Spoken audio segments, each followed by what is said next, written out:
¿Cómo defendernos de los dioses? Eh, Pauta número 3. No invoquemos a nadie, no llamemos a nadie para adorarlo, no nos postremos ante ningún dios persona ni ante ningún dios cosa para rendirle culto o para celebrarle ritos. El verdadero, el verdadero Dios del universo, la suprema inteligencia, totalmente incognoscible en su totalidad por la mente humana, no anda exigiendo como un amante celoso como que sus criaturas le rindan constantemente adoración o le den muestra de amor. Esto sí encaja con la idea que en el cristianismo se tiene de Dios, un fulano muy poderoso que se parece muchísimo a nosotros, tanto en nuestros aspectos positivos como en los negativos. Un Dios así es lógico que exija entrega, alabanzas y hasta regalos. Pero el Dios verdadero no es ningún pobre mendigo. El Dios verdadero continúa en su interminable tarea de crear y se complace viendo cómo sus criaturas se desenvuelven cada una según su naturaleza, sin que tengan que estar constantemente volviéndose hacia Él para darle gracias o para pedirle que no se les condene a algún castigo eterno. Y al enunciar este mandamiento estamos entrando en un terreno en el que la naciente teología cósmica se encuentra con la vieja teología dogmática y choca con ella frontalmente. Cuando se invoca a alguien, se está propiciando su presencia. Por un lado, se le está animando a que se manifieste y hasta en muchas ocasiones la energía mental de los fervientes adoradores está fortaleciendo físicamente la capacidad de manifestarse de un Dios. Y por otro lado, se está debilitando el propio psiquismo, disminuyendo su resistencia a las fluencias externas y acondicionándolo con ello a recibir más sumisamente el mensaje o las imposiciones del Dios. En la vida humana, el adulto normal no va corriendo a cada paso que da a ver qué le dice su padre. Sencillamente, él tiene que tomar sus propias decisiones y de hecho las toma, sin pensar que por eso ofende a su padre aunque viva todavía. En cambio, en el terreno religioso, hemos sido adoctrinados y condicionados a no fiarnos de nosotros mismos y a tener que estar constantemente consultando a Dios para ver cuál es su voluntad en aquel preciso momento y en la práctica siguiente las directrices que los que autoproclaman sus representantes nos han trazado de antemano. La mejor adoración que de hecho le podemos rendir a Dios es el recto uso de las criaturas de la naturaleza, algo que el cristianismo ha sido completamente menospreciado, siendo el abuso de la naturaleza algo que, según el punto de vista de los doctrinatarios cristianos, no tiene nada que ver con la religión. El respeto a la vida, como quiera que ésta se manifieste, es en alguna religión oriental uno de los mandamientos fundamentales. En el cristianismo, este respeto se manifiesta solo en lo que respecta a la vida humana, y sin embargo es muy corriente que los cristianos más fervientes sean defensores de la pena capital y demasiado proclives a las guerras santas para defender las causas de la moral, el honor patrio o las creencias religiosas. Estos piadosos salvajes del siglo XX no tienen inconveniente alguno en fusilar a los que no piensan de igual manera, y una prueba de ello son los innumerables fusilamientos de personas decentísimas practicados en el mando nacional en la gloriosa cruzada de Franco. Es cierto que en el otro bando muy probablemente se hicieron más salvajadas, pero sus líderes no hacían ejercicios espirituales ni se consideraban cruzados. Cuando hablo de no invocar y de no postrarse para adorar a nadie, de ninguna manera estoy propugnando el ateísmo. En otra parte, he escrito que el absolutamente ateo demuestra tener poca inteligencia. Lo que hago con esto es levantar al hombre y a la humanidad entera en un nivel de adulto, dejando de tener una idea infantil de Dios, como si Dios fuese un ser que está jugando al escondite con nosotros, y los hombres tuviésemos que estar permanentemente corriendo detrás de él. La invocación a Dios, al Dios verdadero y no al Dios de la Biblia, será hecha en el futuro de una manera mucho más racional, y hasta mucho más digna, sin las características que en la actualidad tienen muchas invocaciones y adoraciones, y las que se puede designar como humillantes para la dignidad del ser humano. Abre paréntesis. Yo no creo que Dios pretenda en ningún momento humillar la dignidad de las criaturas, cierra paréntesis, teniendo algunas de ellas riabetes de masoquismo. Por otra parte, la importancia de no invocar radica en que el que llama, porque etimológicamente eso es lo que significa invocar, tarde o temprano es escuchado tal como nos dijo Cristo. Pero en este caso es escuchado para su mal, ya que está llamando a alguien desconocido que muy bien puede terminar abusando de la ingenuidad del invocante. Y esto es lo que le ha sucedido a la humanidad a lo largo de milenios con las diferentes religiones y con los diferentes dioses que cada una de ellas invoca. El hombre buscaba y ha buscado siempre en la causa suprema al verdadero Dios, y las diferentes religiones le presentan una imagen distorsionada de ese Dios, personalizada en algún ser, que era el que a la larga se beneficiaba de las invocaciones de los mortales, aprovechando la energía que recibía de ellos para manifestarse de una u otra manera.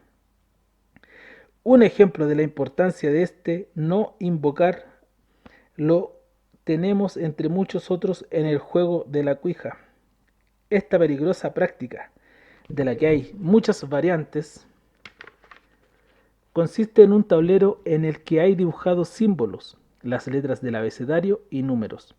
Por encima de ese tablero se desliza con facilidad una pieza que inconscientemente es impulsada por los dedos de los consultantes apoyados sobre ella. Se hacen preguntas y la pieza empieza a moverse hacia símbolos o hacia las letras, de modo que al final se obtienen respuestas más o menos claras y concretas a las preguntas. Esta práctica va, en primer lugar, contra el primer consejo que dijimos y que consistía en no entrar en el terreno de ellos. La práctica de la cuija está al borde de los límites de la racionalidad humana, y por lo mismo está ya en un terreno en el que a los dioses les es mucho más fácil manifestarse. Pero además de eso, añadiéndole peligrosidad. En la cuija hay una abierta invocación o una invitación a la manifestación de estos seres desconocidos, y en cierta manera superiores en inteligencia a nosotros. Como ya dijimos anteriormente, hay entre ellos muchas más diferencias de las que hay entre los seres humanos, y ante una invocación de este tipo es muy probable que los superiores y más evolucionados entre ellos no se manifiesten, sencillamente porque no les interesa.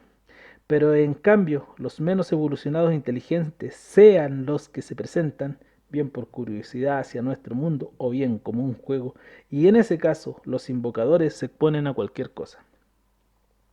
El mero hecho de la invocación o de la invitación a manifestarse es lo que les ha dado los ánimos y la energía física para manifestarse, y probablemente no hubiese sucedido tal cosa si los humanos no les hubiesen facilitado el trabajo de saltar las barreras que los separan de nuestro mundo. Por eso los incidentes sucedidos en este tipo de ritos o juegos esotéricos son tan numerosos, y por eso tanta gente ha salido psicológicamente mal parada en el tiempo. Abre paréntesis. El lector tiene que saber que la dificultad para estos seres menos evolucionados, abre paréntesis, el lector tiene que saber que la dificultad que estos seres menos evolucionados tienen para saltar a nuestro mundo, la tenemos también nosotros, y probablemente en grado mayor para saltar al suyo. Y sin embargo, la podemos también vencer mediante ejercicios mentales o físicos, ingestión de drogas, etc. Cierra paréntesis. Por último diremos que el que invoca se expone a ser parasitado, tal como se dice en ciertos ambientes de los iniciados. Es decir, por un lado, el dios puede habituarse viciosa y exclusivamente a cierto tipo de energía que extrae de determinado invocante, el que acudirá una y otra vez con exclusión de todos los demás, porque le ha acogido un gusto especial a la energía que emite ese ser humano. Por otro lado, puede suceder que se cree un rapport entre el dios y el invocante. Tras unas cuantas manifestaciones, el dios puede aprender a extraer su energía con gran facilidad de determinado invocante, haya mediado invocación o no, y parasitar de ahí en adelante en él, ya que le resulta muy fácil conseguir lo que quiere. Abre paréntesis.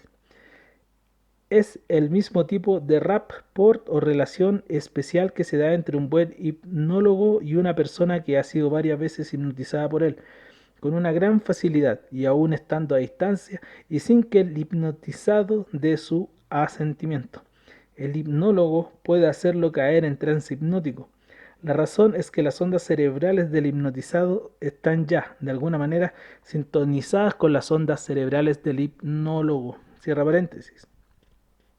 En estos casos, que son mucho más abundantes de los que se cree, el ser humano, por su culpa, será víctima de algún tipo de debilidad o enfermedad, más o menos graves, contra lo que poco será lo que él o los médicos puedan hacer. Aunque a muchos doctos esto puede sonarles a puras hipótesis absurdas, debería reflexionar en un hecho admitido y sacralizado, que confirma por completo esta hipótesis. Me refiero a las enfermedades que, como cosa normal, sufren todos los místicos en el cristianismo. Y no hay que andar buscando causas físicas para dichas enfermedades, puesto que sus biógrafos y sus autobiografías nos dicen claramente y sin rodeos cosas como: el Señor era el que los hacía sufrir para su perfeccionamiento y para la salvación de otras almas. Es clásica la frase de Cristo en Santa Teresa: yo trato mal a mis amigos, refiriéndose precisamente a estas enfermedades, sufrimientos y noches del alma, a las que prácticamente todos los místicos se ven sometidos. Se ofrecieron como mansas ovejas y algún dios maligno parasita en ellos de una manera inmisericorde, por supuesto muy bien disimulada y sublimada con explicaciones de la teología ascética. Hemos llegado a la importante conclusión de que un místico en éxtasis en cualquier religión, con el sufrimiento y la felicidad reflejados simultáneamente en sus rostros, es el ejemplo perfecto y el momento cúlmine de la relación de un Dios menor con un mortal. El Dios atormenta al ser humano que se le ha entregado y se le ofrece gustoso su dolor, mientras a cambio el Dios le proporciona una especie de orgasmo psíquico para que el místico no desmaye y su cerebro pueda seguir produciendo las vibraciones que tanto agradan al Dios. En este estado alterado de conciencia, los místicos pueden ser engañados muy fácilmente y de hecho lo han sido en muchas ocasiones. No en vano, los grandes escritores ascéticos ponen en alerta a las alarmas piadosas acerca de este tipo de engaños de los espíritus malignos. Y con el tema de las enfermedades hemos entrado en la siguiente regla, que yo le sugeriría seguir al lector para defenderse de la injerencia de los dioses en su vida.